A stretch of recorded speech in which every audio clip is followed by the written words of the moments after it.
The invitation never came. I'd planned every detail of my sister's wedding for 8 months, the flowers, the caterer, the string quartet, the hand-calligraphed place cards, the champagne tower that would cost more than my monthly rent. But when the ivory envelopes went out to 250 guests, mine wasn't among them. You understand, don't you, Margot? My mother's voice on the phone had that carefully measured quality she used when delivering unpleasant news. It's nothing personal. Charlotte's photographer has a very specific vision. The aesthetic needs to be cohesive. Cohesive. That's what they were calling it. I'm her sister, I said, hating how small my voice sounded. Of course you are, darling. And you'll be there in spirit. You've done such wonderful work with the planning. Charlotte is so grateful for your vendor services. Vendor services. Not sister. Not family. Vendor. I should have said no 8 months ago when Charlotte first called, her voice honey-sweet with manipulation. Margot, you're so talented at this sort of thing. Would you help me plan my wedding? As my gift. Hiring a planner would cost $50,000, and Daddy's already spending so much on the venue. The venue. Rosewood Estate. 30 acres of manicured gardens, a Victorian mansion, views of the Sound. The kind of place that required booking 2 years in advance and a deposit that could buy a car. I'd said yes because that's what I always did. The accommodating younger sister. The one who didn't make waves. The one who'd learned early that love in the Harrison family was conditional, earned through service, through making yourself useful, through staying small. But I'd drawn a line. I'd told myself, I'll plan this wedding, but I'm still family. I'll still be at the ceremony. I'll still sit with my parents during the reception. I'll still be in the family photos. I'd been wrong. The Harrison family built their fortune in commercial real estate. My father, Richard Harrison, owned half the office buildings in Fairfield County. My mother, Diane, sat on charity boards and hosted garden parties where she collected donations like other people collected stamps. Charlotte was their golden child. Beautiful, poised, Yale-educated, engaged to Bradford Whitmore, 3 old money marrying older money.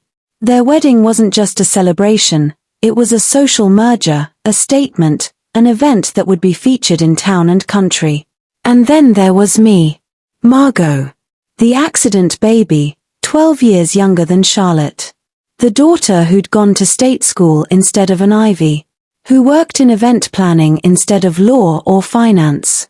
Who'd gained weight after a difficult few years and never quite lost it. Who wore glasses and had frizzy hair and looked unmistakably Jewish like our father's mother, the grandmother my mother never mentioned in polite company. I didn't fit the aesthetic. Charlotte's wedding had a theme, garden romance. The bridesmaids would wear blush pink. The groomsmen, dove grey. Even the guests had been given a suggested dress code on the website I'd designed, garden party elegance. Pastels encouraged. Please, no black. I owned mostly black. And navy. And clothes that fit my size 16 body, which apparently didn't photograph well in Charlotte's carefully curated vision. You could attend the reception, my mother had offered. After the ceremony photos are done. We've arranged for you to have dinner in the estate's library. Very cozy. Cozy. Alone. While 250 people celebrated my sister's wedding in the ballroom I'd spent weeks helping to transform. I'd hung up without answering. Sat in my small apartment in Stamford, 40 minutes from the Greenwich mansion I'd grown up in, and cried until my throat was raw. Then I'd called my therapist. Dr. Nina Okonkwo had been trying to help me establish boundaries for 2 years. We'd met after my last relationship imploded, another man who'd found me useful until I stopped being convenient. They're asking you to plan an entire wedding and then not attend it, she said during our emergency session. How does that make you feel? Worthless, I whispered. Like I'm only valuable for what I can do, not who I am. And yet you're still planning it. Why? That was the question, wasn't it? Why was I still coordinating with florists, confirming with caterers, solving problems for a family that had made it clear I was an embarrassment? Because if I stop, they'll say I'm jealous. Petty. That I ruined Charlotte's big day out of spite. What if you are jealous? Nina asked gently. What if you do feel angry? Those are valid emotions, Margot. You're allowed to feel them. But in my family, feelings were inconvenient. Messy. Something to be managed and suppressed and definitely not expressed. I just want them to see me, I said. To acknowledge that I matter. That I'm more than just useful. Nina was quiet for a moment. What would it take for you to see yourself that way? To believe you matter, regardless of their acknowledgement? I didn't have an answer. The wedding was set for a Saturday in June. Peak season. Perfect weather. Everything Charlotte had dreamed of. I spent the final week in a frenzy of last-minute details. The florist had mixed up the rose varieties, I fixed it. The caterer had a staff shortage, I found replacements. The string quartet's cellist got food poisoning, I located a substitute who could learn the playlist in 3 days. I did all of this while my family prepared for the rehearsal dinner I wasn't invited to. While Charlotte had her bachelorette party in the Hamptons, no invitation for the vendor sister. While my mother finalized the seating chart that had no place for me at the family table. Thursday afternoon, my mother called with another request. Margot, darling, could you pick up Charlotte's dress from the final alteration? The bridal shop closes at 6, and Charlotte's at the spa. You're so much better at handling these details. I was at the office. Had 3 client meetings scheduled. Mom, I'm working. Can't someone from the bridal party? They're all busy with wedding festivities. You understand. It's just a quick errand. Just a quick errand. Just plan the wedding. Just fix this problem. Just make yourself useful. Fine, I said. I picked up the dress. $10,000 of silk and lace, size 2, hemmed to fit Charlotte's 5'9" frame. She'd look like a magazine cover. The perfect bride. I caught my reflection in the bridal shop mirror. My rumpled work clothes, my hair in a messy bun, the shadows under my eyes from too many sleepless nights. The shop owner, an older woman named Mrs. Chen, had been watching me. You look exhausted, honey. Big week, I said, attempting a smile. You're the bride's sister, right? I remember when you were in here for the fitting appointments.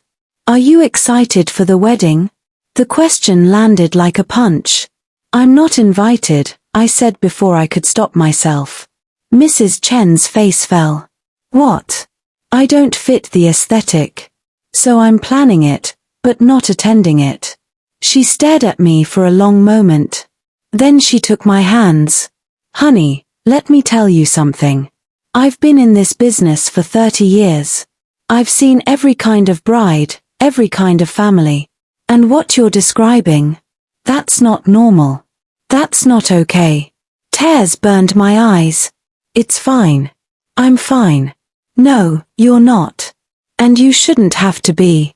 She squeezed my hands. Whatever you decide to do about this situation, make sure you choose yourself. Not them. You. That night, I couldn't sleep. Lay in bed at 2 a.m., staring at the ceiling, Mrs. Chen's words echoing. Choose yourself. When had I ever done that? I'd spent my entire life accommodating, shrinking, apologizing for existing, trying to earn love from people who treated affection like a transaction. My phone buzzed. A text from Charlotte. Tomorrow's the big day. So excited. Thank you for handling everything. You're the best vendor a bride could ask for. Red heart hash. Vendor. I read it 3 times. Felt something inside me crack. Then I remembered something. Something I'd been trying not to think about because it felt like too much power, too much responsibility, too much potential for conflict. I owned Rosewood Estate. Not directly. Not under my name. But through a property investment trust I'd set up 3 years ago with money I'd inherited from my grandmother, my father's mother, the one the family didn't discuss. Grandma Ruth had left me everything when she died. $2 million, acquired through careful investing and a successful career as a real estate agent. She'd loved me unconditionally, the only family member who ever had. Don't tell your parents about this, she'd written in her letter to me. They'll have opinions about how you should spend it. This is yours, Margot. Your security. Your freedom. Use it wisely. I'd invested most of it in real estate, using an LLC to keep my name off public records. Bought 3 properties. One of them was Rosewood Estate, which I'd purchased when the previous owners retired and sold it. I'd hired a management company to run it. They handled bookings, events, everything. I collected the profits quarterly but stayed anonymous. Even my family didn't know. When Charlotte had announced she'd booked Rosewood Estate for her wedding, I'd said nothing. Watched her show off the booking confirmation, describe the beautiful grounds, gush about how perfect it would be. The deposit had been $50,000. Non-refundable. I donated it to charity under my LLC's name. Hadn't kept a penny of my family's money, but I was still the owner. Which meant I had the power to cancel their event. The thought had occurred to me months ago. I dismissed it immediately, too nuclear, too dramatic, too much like the petty person they'd accuse me of being. But lying in bed at 2 a.m., reading Charlotte's text that reduced me to a vendor, something shifted. Dr. Nina's voice in my head, what would it take for you to choose yourself? Maybe it would take this. I called the estate manager, David, at 8 a.m. Friday morning. The wedding was tomorrow. Margot, good morning. Everything set for the Harrison wedding? David, I need to discuss something. I'm family. Charlotte Harrison is my sister. Silence. Oh. I didn't realize. Neither does she. Neither does anyone. But I need to know, if I wanted to cancel the event, what would that look like? More silence. Then, carefully, well, as the property owner, you have that right. But Margot, the wedding is tomorrow. The cancellation would be catastrophic for the family. Are you sure? I'm not sure of anything. But I need to know my options. He outlined them. As the owner, I could cancel at any time. The estate would refund whatever fees made sense, keep others for services already rendered. The family would be notified immediately. If you're serious about this, David said quietly, you should consider the timing. Maximum impact would be during the event itself. But that would also be extremely dramatic. Thank you, David. I'll let you know. I hung up. Sat with the phone in my hands. Could I really do this? Friday was the rehearsal dinner. I spent it alone in my apartment, eating takeout, watching the Instagram stories. Charlotte in her white rehearsal dress. My mother toasting with champagne. My father's speech about his perfect daughter finding her perfect match. No mention of the other daughter. The one who'd made all of this possible. At 10 p.m., Charlotte texted, everything is perfect. See you at the venue tomorrow for any last-minute issues. Red Heart Hash. See you at the venue. As staff. As vendor. As anything but family. I made my decision. Saturday morning. June 15th, Charlotte's wedding day. I dressed carefully. Not in pastels, I didn't own any that fit. Not in garden party elegance. I wore a navy dress, professional and simple. My armor. I arrived at Rosewood Estate at 9 a.m. The ceremony was at 4 p.m., reception at 6. The grounds were transformed. White roses everywhere, exactly as I'd specified. String lights woven through trees. The arch I'd spent hours designing, covered in peonies and hydrangeas. It was beautiful. I'd made it beautiful. The staff was setting up. The caterers were prepping in the kitchen. The photographer was testing lighting. Nobody questioned my presence. I was the wedding planner. Of course I was there. Charlotte arrived at 11 a.m. with her bridal party, 6 perfectly styled women in matching robes, laughing and sipping mimosas. She saw me near the entrance. Waved cheerfully. "Margot, thank God you're here. Can you check on the flowers in the bridal suite? I think the peonies might be drooping. Not good morning. Not thank you for everything. Just another task." "Sure," I said. I checked the flowers. They were perfect. Of course they were. I'd confirmed with the florist 3 times. The morning blurred. More requests, more problems to solve, more evidence that I was useful but not valued. At 2 p.m., my mother found me. "Margot, you'll need to leave soon. Guests will start arriving at 3:30, and we can't have, well, you understand. Can't have the embarrassing sister visible when guests arrive." "Understood," I said. She looked relieved. "Thank you for being reasonable about this. It means so much to Charlotte. You're being such a good sister. A good sister would be in the ceremony. A good sister would be in photos. A good sister would have a seat at the family table." But I said nothing. Just nodded. At 3 p.m., I found David, the estate manager. He was overseeing the final setup, coordinating with staff. "David, can we talk privately?" We went to his office. He looked nervous. "I've made my decision," I said. "I want to let the ceremony happen. Let them think everything is perfect. Then, right before the reception begins, I want you to make an announcement. Tell them there's an issue with payment. Tell them the event is cancelled unless the issue is resolved immediately." "Margot, are you certain? This will ruin the wedding." "I know. But they've ruined something too. They've ruined any illusion I had that I was truly part of this family." He studied my face. "What do you want me to say, exactly?" I told him. We rehearsed it. He was uncomfortable but professional. Ultimately, I was his employer, and this was legal, if emotionally explosive. "One more thing," I said. "I'll be watching from the back. When you make the announcement, I'll step forward. I want to be visible for this." The ceremony started at 4 p.m. I watched from a hidden spot near the garden's edge, close enough to see, far enough to stay invisible. Charlotte looked stunning. The dress, the flowers, the lighting, everything I'd planned was perfection. My father walked her down the aisle. My mother cried delicately into a handkerchief. The guests sighed at the romance of it all. Bradford said his vows. Charlotte said hers. They were declared husband and wife. Everyone applauded.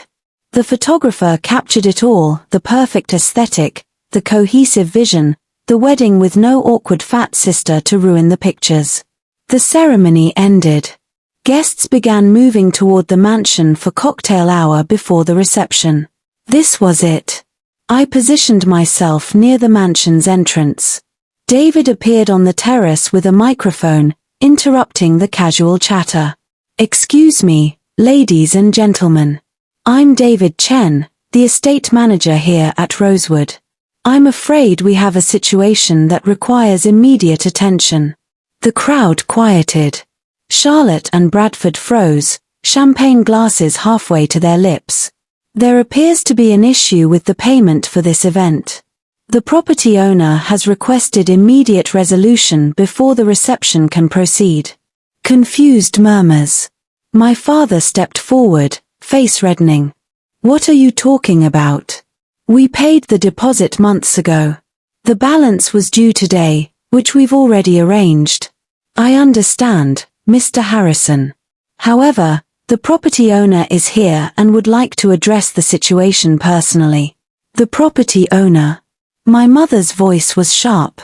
"We were told the owner was some investment company." "They're here."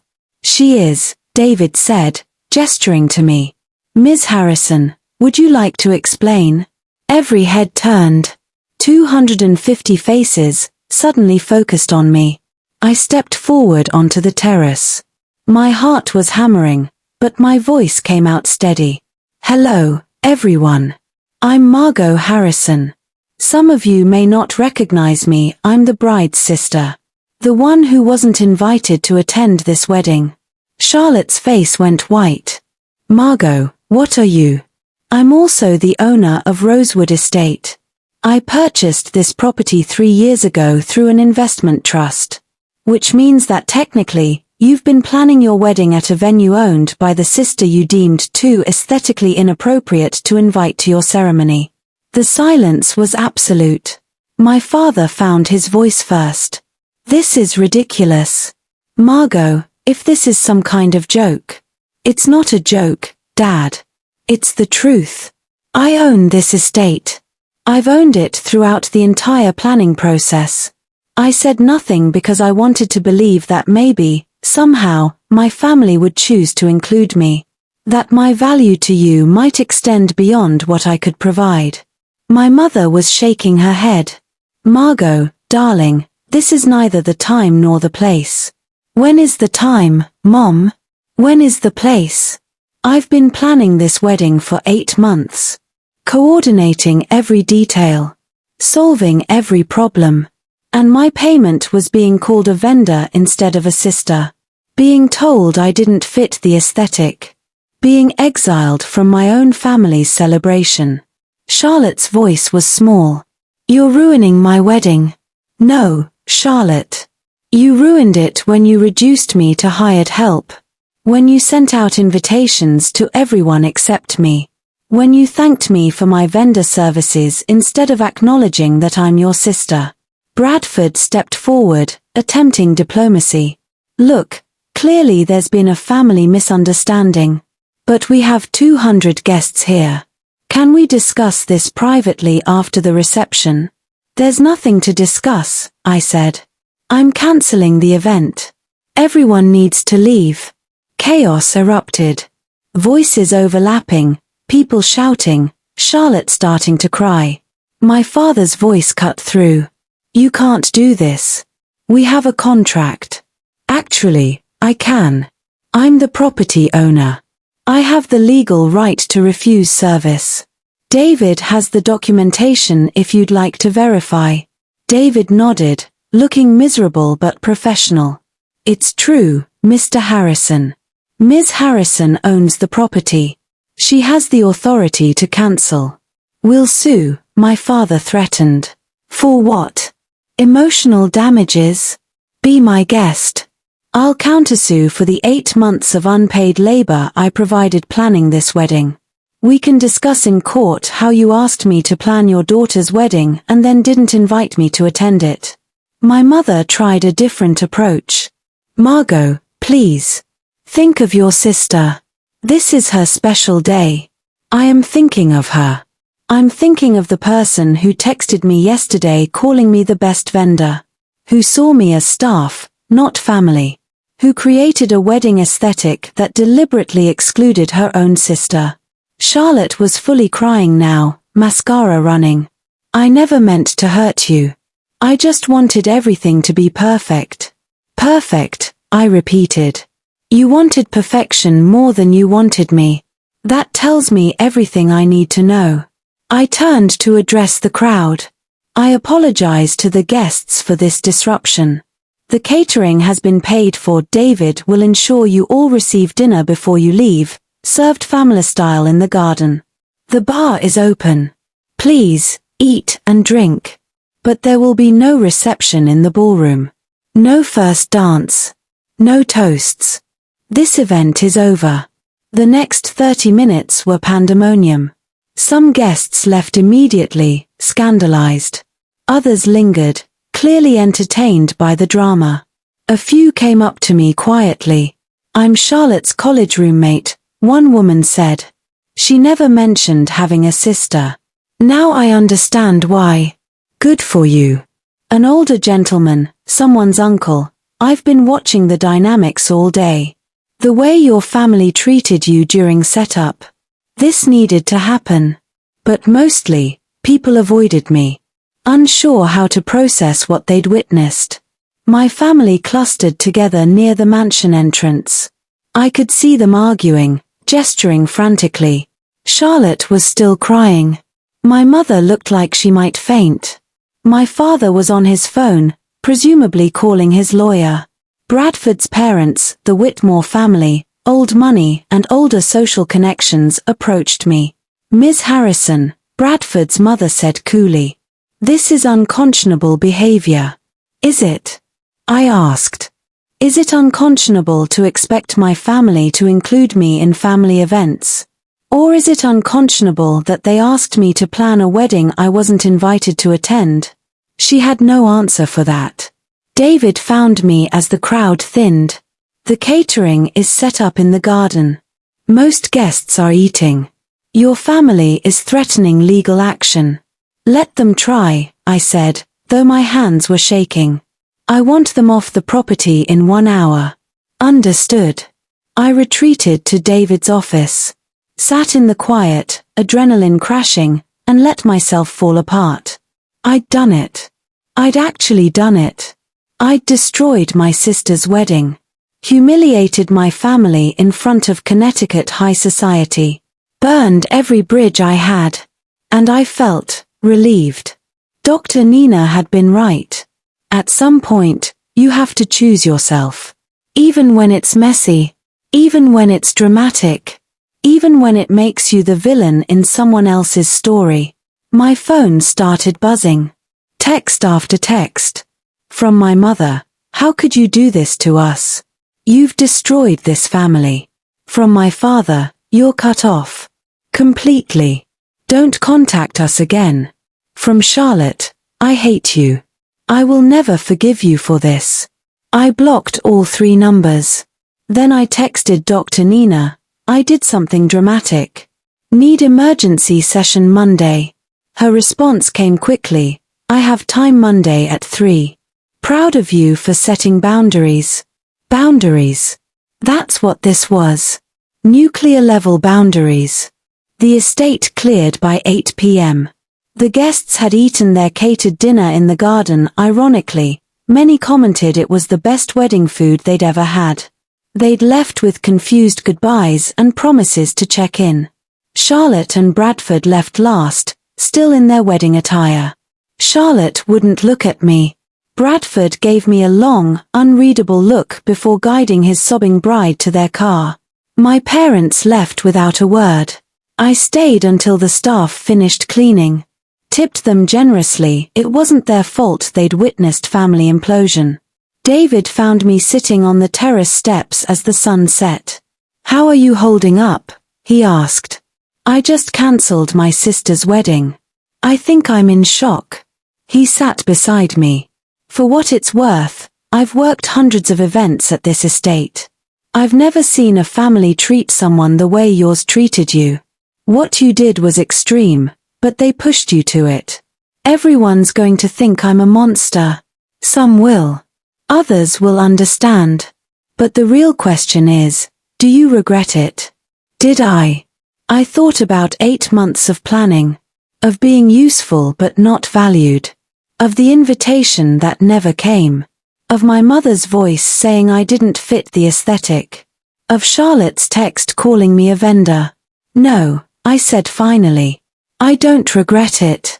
I regret that it had to come to this. But I don't regret choosing myself.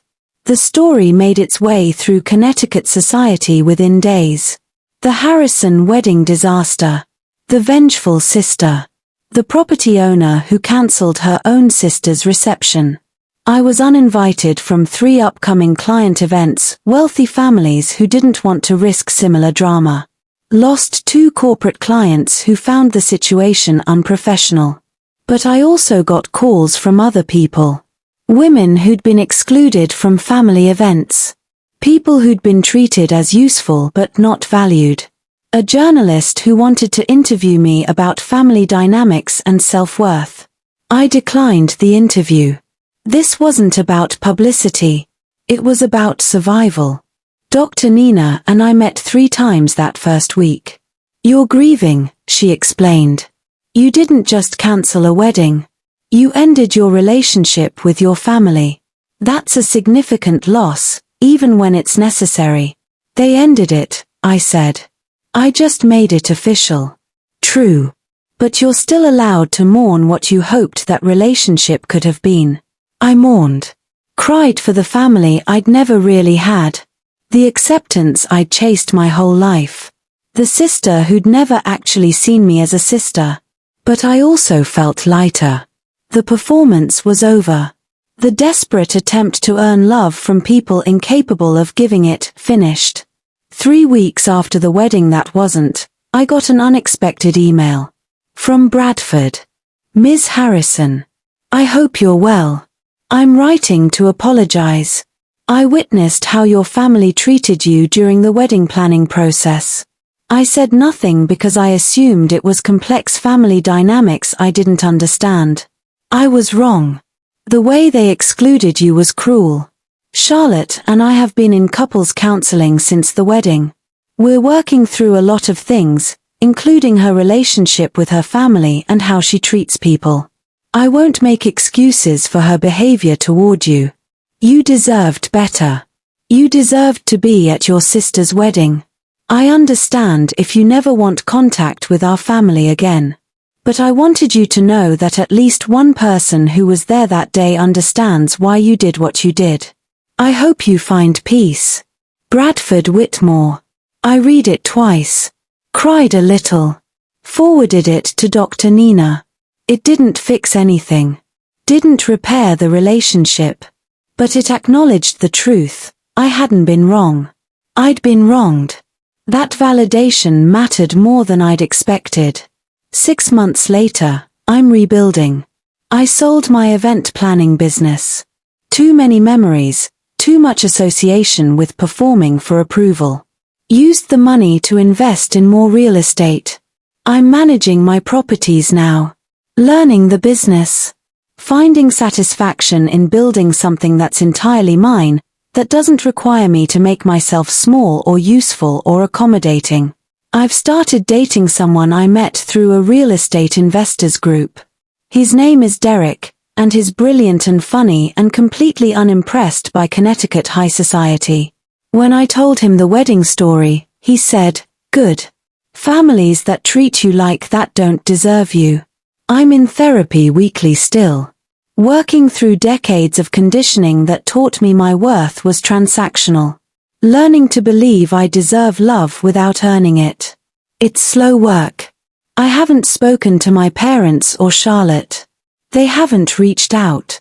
I've heard through mutual acquaintances that they tell people I had a mental breakdown and sabotaged Charlotte's wedding out of jealousy. Let them tell that story. I know the truth. Last week, I got a letter from my aunt, my father's sister, someone I'd barely known growing up. She lived in California, had been distant from the family for years. Dear Margot, I heard about Charlotte's wedding. I also heard your parents' version of events. I'm writing to tell you that I believe your version. Your father's family, our family, has a long history of treating people as either useful or disposable. I left Connecticut 30 years ago because I refused to keep performing. Your grandmother Ruth was the only one who understood. She would be proud of you. For standing up for yourself. For refusing to accept crumbs of affection disguised as love. If you ever want to talk, or visit California, my door is open. No conditions. No performances required. With love, Aunt Rebecca. I've been corresponding with her. Slowly building a relationship with the one family member who sees me. It's not the family I wanted. But it's real. And real is better than performing. Yesterday, I drove past Rosewood Estate. There was another wedding happening, different bride, different family, different story. The grounds were beautiful. My staff had done excellent work. I didn't stop. Didn't need to. That chapter is closed. I'm writing this now because I know there are others like me. People who've made themselves small for families that will never appreciate them. People who've performed and accommodated and earned love that should have been freely given. If that's you, hear this. You are not obligated to set yourself on fire to keep others warm. You are not required to be useful to be valuable. Your worth is inherent, not transactional. And sometimes, the bravest thing you can do is walk away from people who will never see you clearly. I don't regret cancelling that wedding. I regret the years I spent believing I could earn my family's love by being endlessly useful. I regret shrinking myself to fit into an aesthetic that was never going to include me. But I don't regret choosing myself. Finally. Decisively. Dramatically. Some bridges need to burn so you can stop walking back across them. Mine is ash now. And I'm finally, completely, impossibly free. The end.